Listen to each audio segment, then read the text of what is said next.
Polling రోజు అనంతరం మాచర్ల రాష్ట్రంలోని పలు ప్రాంతాలలో జరిగిన హింసాకాండలో చిరుద్యోగులే బలయ్యారు. బాధ్యత తీసుకోవాల్సిన ఉన్నతాధికారులు మాత్రం సేఫ్ జోన్లో ఉండిపోయారు. 13వ తేదీన జరిగిన సంఘటనను కళ్లారా తిలకించిన అధికారులు సైలెంట్ అయిపోయారు. అందరికీ తెలిసినప్పటికీ తెలియనట్లుగా నటించారు. వెబ్ కెమెరా దృశ్యాలు బహిర్గతం కావడంతో చివరకు పాల్వాయి గేట్ ప్రిసైడింగ్ అధికారి PV Subbarao, assistant presiding officer Shahnaz బేగంను సస్పెండ్ చేసి చేతులు దులుపుకున్నారు.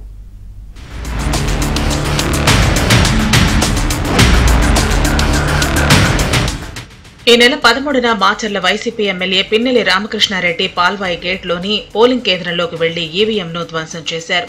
ఆయనతో పాటు 4 అనుచరులు కూడా లోపలకు వెళ్లారు. ఎమ్మెల్యే పోలింగ్ కేంద్రంలోకి వెళ్లిన వెంటనే ప్రిసైడింగ్ అధికారి లేచి మరీ అభివాదం చేశారు. మిగతా పోలింగ్ సిబ్బంది కూడా లేచి నిల్చున్నారు.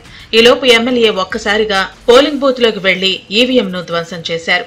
అక్కడే ఉండే పోలింగ్ సిబ్బంది, పోలీసులు ఈ మొత్తం దృశ్యాలకు ప్రత్యక్ష సాక్షులుగా ఉన్నారు. ఇదే సమయంలో అక్కడ ఉన్న TDP polling agent Namburi Seshagiri Rao ఎమ్మెల్యేలను అడ్డుకోవడంతో పాటు ఆయనతో వచ్చిన అనుచరుడిపై దాడి కూడా చేశారు. ఈ సంఘటనపై ప్రిసైడింగ్ అధికారి గుర్తు తెలియని వ్యక్తులు ఈవీఎం ధ్వంసం చేశారని తన డైరీలో రాశారు.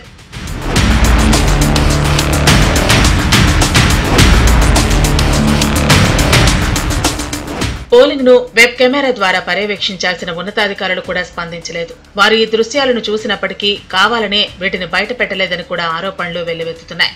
మాచర్ల నియోజకవర్గం రిటర్నింగ్ అధికారికి ఈ విషయం తెలిసినప్పటికీ, అదేవిధంగా ఆ జిల్లాకు సంబంధించిన ఇతర ఎన్నికల అధికారులకు, జోనల్ అధికారికి సంబంధిత పోలీసు అధికారులకు తెలిసినప్పటికీ ఎందుకు వారు విజువల్స్ ను బహిర్గతం చేయలేదని నిలదీస్తున్నారు.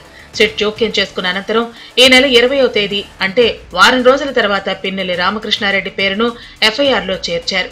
పిన్నెల్లి రామకృష్ణారెడ్డి ఈవీఎంను ధ్వంసం చేసిన అంశం సోషల్ మీడియాలో వైరల్ కావటం, కేంద్ర ఎన్నికల కమిషన్ సీరియస్ కావడంతో చిరుద్యోగులైన ప్రిసైడింగ్ అధికారి, ఏపీఓలను బలిచేయటం పట్ల ఉద్యోగ సంఘాలు, ఉద్యోగులు మండిపడుతున్నారు. అయితే పోలీసు ఉన్నతాధికారులు, జోనల్ అధికారితో పాటు బూత్ వద్ద ఉన్న అధికారులు నర్సరావుపేట జిల్లా కేంద్రంలోని కంట్రోల్ రూమ్ లో మాచర్ల నియోజకవర్గం వెబ్ కాస్టింగ్ ను పర్యవేక్షిస్తున్న ఉన్నతాధికారిని, సీఈఓ కార్యాలయంలో ఉన్న వెబ్ కాస్టింగ్ ను పర్యవేక్షించే అధికారిపై ఎందుకు చర్యలు తీసుకోలేదని నిలదీస్తున్నారు.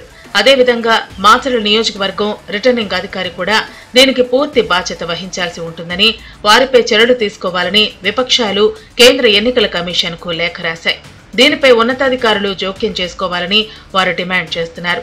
మాచర్లలో జరిగిన అరాచకాలు వెబ్ కాస్టింగ్ లో రికార్డు అయినప్పటికీ సీఈఓ కార్యాలయం కూడా సైలెంట్ అయిపోయిందనే విమర్శలు వెల్లువెత్తుతున్నాయి. సిట్ జోక్యం చేసుకుని ఫుటేజీ తీసుకునే వరకు రిటర్నింగ్ అధికారి, వెబ్ కాస్టింగ్ ను పరిశీలించే జిల్లా స్థాయి అధికారులు ఏం చేస్తున్నారని అందరూ నిలదీస్తున్నారు.